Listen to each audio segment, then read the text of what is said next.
बहू का झगड़ा।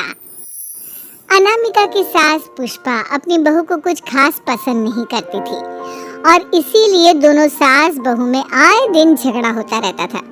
सास बहू के झगड़े के चक्कर में अनामिका के पति मोहित की जिंदगी मुश्किल में पड़ गई थी।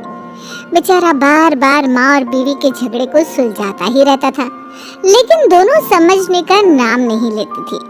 वैसे तो सब कुछ ठीक ठाक चल रहा था, लेकिन एक दिन अनामिका और पुष्पा के अंदर जोरदार झगड़ा हुआ और बात कुछ इस तरह थी। बहू, मैंने तुम्हें कल अपनी एक साड़ी धोने के लिए दी थी। हाँ मम्मी जी, वो साड़ी धोकर मैंने आपकी अलमारी में रख दी है। उसी की बात कर रही हूँ मैं। जरा देख तो, इस साड़ी को देखकर किसी भी तरह से लगता है ये धुली हुई है। अरे मम्मी जी, मैंने आपकी साड़ी वॉशिंग मशीन में अच्छे से धोकर सुखाकर आपकी अलमारी में तह बनाकर रखी थी। आपके तो नखरे खत्म ही नहीं होते। अरे कैसे बात कर रही है मुझसे? मेरे नखरे? अरे मोहित, जरा ये देख तो, ये साड़ी धुली हुई लग रही है क्या? अरे मम्मी, जब अनामिका कह रही है कि उसने साड़ी धोई थी तो मान लो ना। हर बात पर झगड़ा करना जरूरी है क्या? क्या है ना मोहित, तुम्हारी माँ को तो मेरे हर काम में नुस्ख निकालने की आदत पड़ गई है।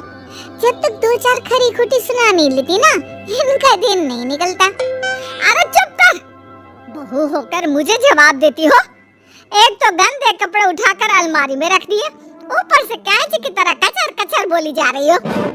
अरे मम्मी जी, आपको समझ में नहीं आता क्या? मैंने साड़ी धो कर रखी थी, तो फिर इतनी गंदी क्यों लग रही है?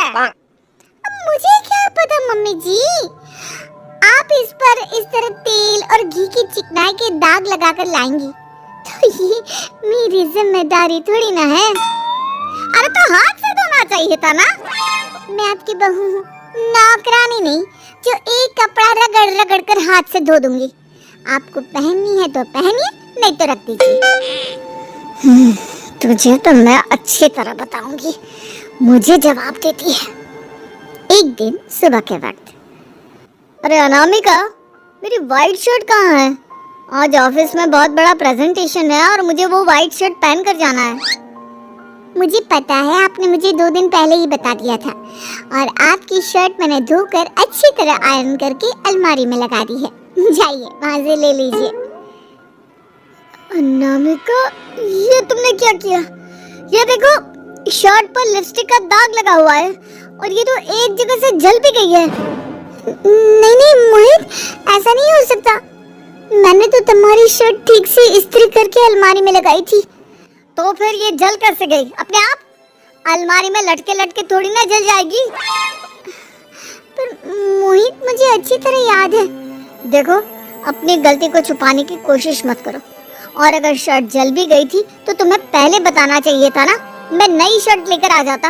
अब ऐन वक्त पर शर्ट कहाँ से लेकर आऊं? मेरा इतना इम्पोर्टेंट प्रेजेंटेशन था, सब खराब हो जाएगा।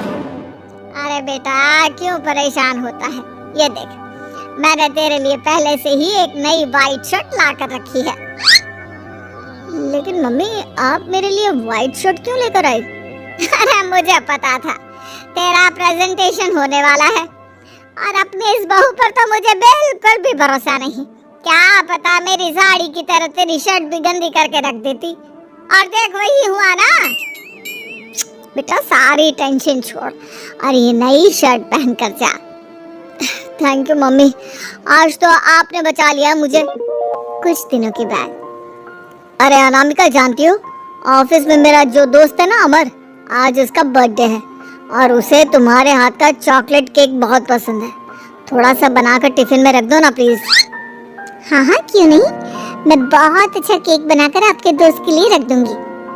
तुम्हारे हाथ का खाना खाकर तो वैसे ही मेरे ऑफिस के सारे लोग इतनी तारीफ करते हैं, क्या बताऊं। प्लीज एक अच्छा सा केक और बना दो, मेरी तो ऑफिस में शान बढ़ जाएगी। अनामिका केक बनाने के लिए रख देती है। पुष्पा चुपचाप जाकर उस पर ढेर सारा नमक डाल देती है। देख अमर, तेरी भाभी ने तेरे लिए चॉकलेट केक बनाकर भेजा है, तुझे बहुत पसंद है ना? यार, तू बहुत किस्मत वाला है, भाभी इतना अच्छा खाना बनाती है और साथ में केक भी। वैसे भाभी को थैंक यू बोलना। थैंक यू बाद में, पहले तो ये केक खा कर देख, बहुत मेहनत से बनाया है अनामिका ने।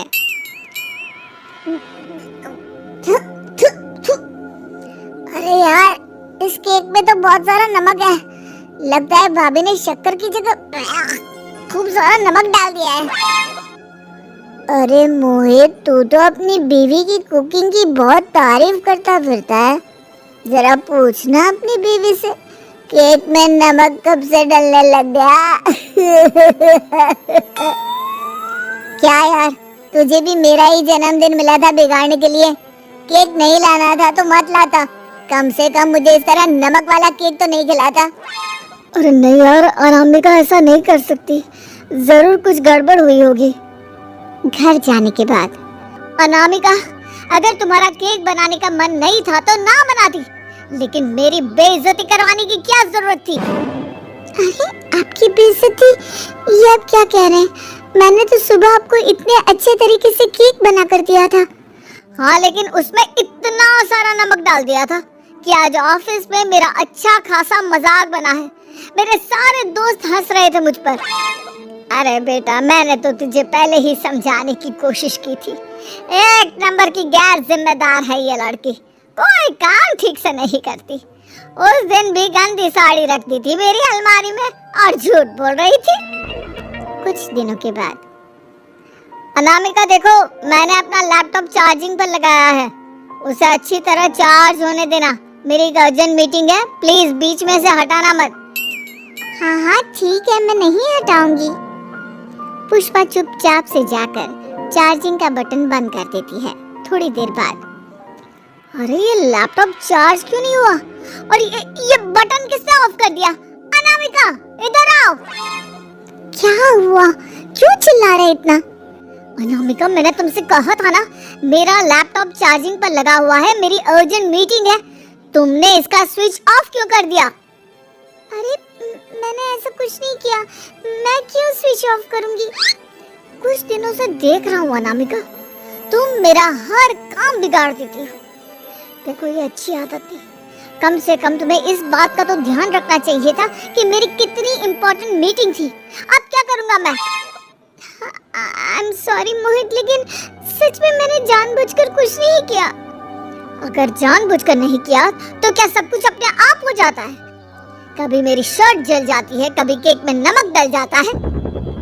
आप मेरी बात क्यों नहीं सुनते? मैंने जानबूझकर कुछ नहीं किया। फिर से वही बात। अरे कितनी बार तुम्हें समझा चुका हूँ, इस तरह मेरा काम बार बार मत बिगाड़ा करो। तुम जानती हो मुझे कितनी प्रॉब्लम होती है। ऑफिस में तो पहले ही बेइज्जती करा चुकी हूँ, और अब ये मीटिंग, ये भी मेरे हाथ से निकल गई। अनामिका की समझ में कुछ नहीं आता कि आखिर उसके साथ ये सब क्या हो रहा था और क्यों हो रहा था। फिर कुछ दिनों के बाद मोहित अपने ऑफिस से कुछ फाइल लेकर घर आता है। अनामिका, ये कुछ फाइलें हैं, इन्हें संभाल कर रख दो, और प्लीज इस बार ध्यान से, कोई गड़बड़ी नहीं होनी चाहिए।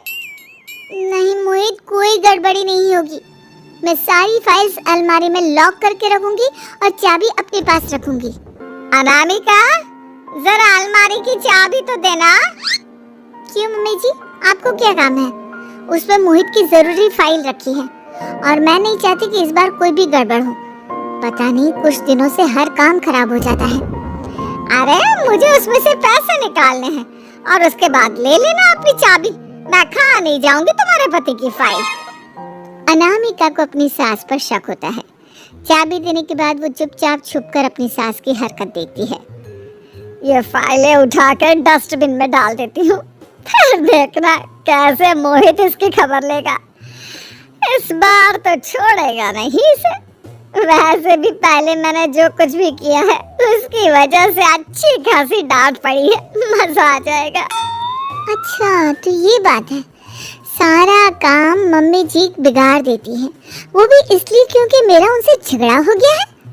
सास के जाने के बाद अनामिका मोहित को बुलाकर लाती है। क्या हुआ अनामिका, क्या दिखाना है? ये देखिए, आपकी फाइल डस्टबिन में पड़ी हुई है। इसीलिए तो कहा था संभाल कर रखना, और तुमने उठाकर ये फाइल डस्टबिन में डाल दी। मैंने नहीं, तुम्हारी मम्मी ने डाली है।